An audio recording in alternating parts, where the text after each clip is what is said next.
A lot of people think porn addiction is just about lust. They think the problem is simple.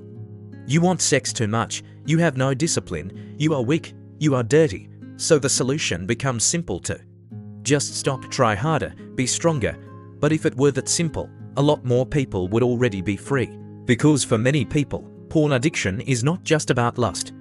A lot of the time, it is about regulation. It becomes a way to regulate stress, a way to regulate anxiety, a way to regulate loneliness, a way to numb shame, a way to escape boredom, a way to silence emotional pain for a few minutes.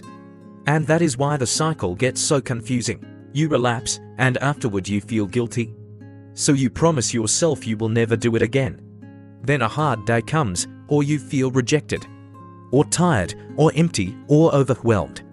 And your brain goes back to the thing it learned gives quick relief, not because it is good for you, not because you even fully want it, but because it is familiar, because it is immediate, because it helps you not feel what you do not know how to process. That is a very different problem than just I have too much lust. For some people, porn became a comfort pattern early. Maybe they found it during loneliness, maybe during stress, maybe during puberty when emotions were strong and nobody taught them how to handle them. Maybe it became a private place to disappear when life felt heavy. And over time, the brain links porn to relief.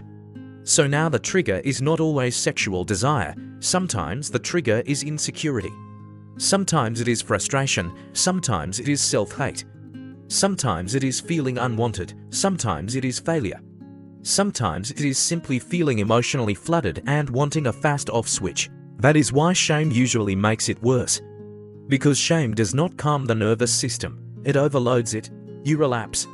Then you attack yourself. You call yourself disgusting. You tell yourself you are broken. You drown in guilt, and what happens next? That emotional pain becomes another trigger. And the brain says, I know something that can numb this. So now the thing you hate becomes the thing you use to escape the pain of hating yourself.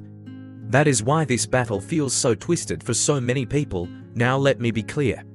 Understanding the root is not the same as excusing the habit. You still need honesty. You still need responsibility.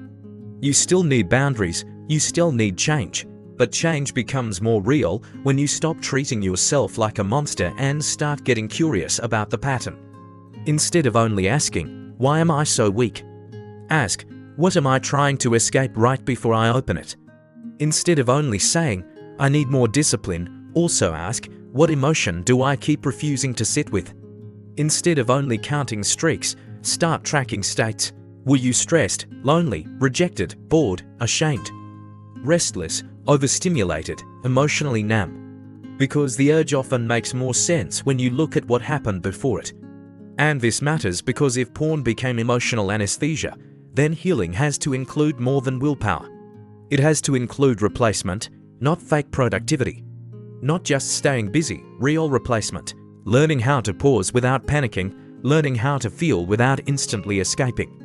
Learning how to regulate your body when your emotions spike. Learning how to interrupt the pattern earlier. Learning how to be honest without humiliating yourself. That might look like stepping away from your phone when you feel the spiral start. It might look like journaling the exact feeling under the urge.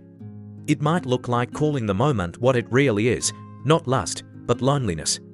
Not desire, but stress, not horniness, but pain. Because when you name the real thing, you finally get a chance to treat the real thing, and that is where hope begins. You are not hopeless because you relapse. You are not beyond repair because this habit has stayed longer than you wanted. And you are not disgusting for having a nervous system that learned the wrong way to cope. You may need stronger systems.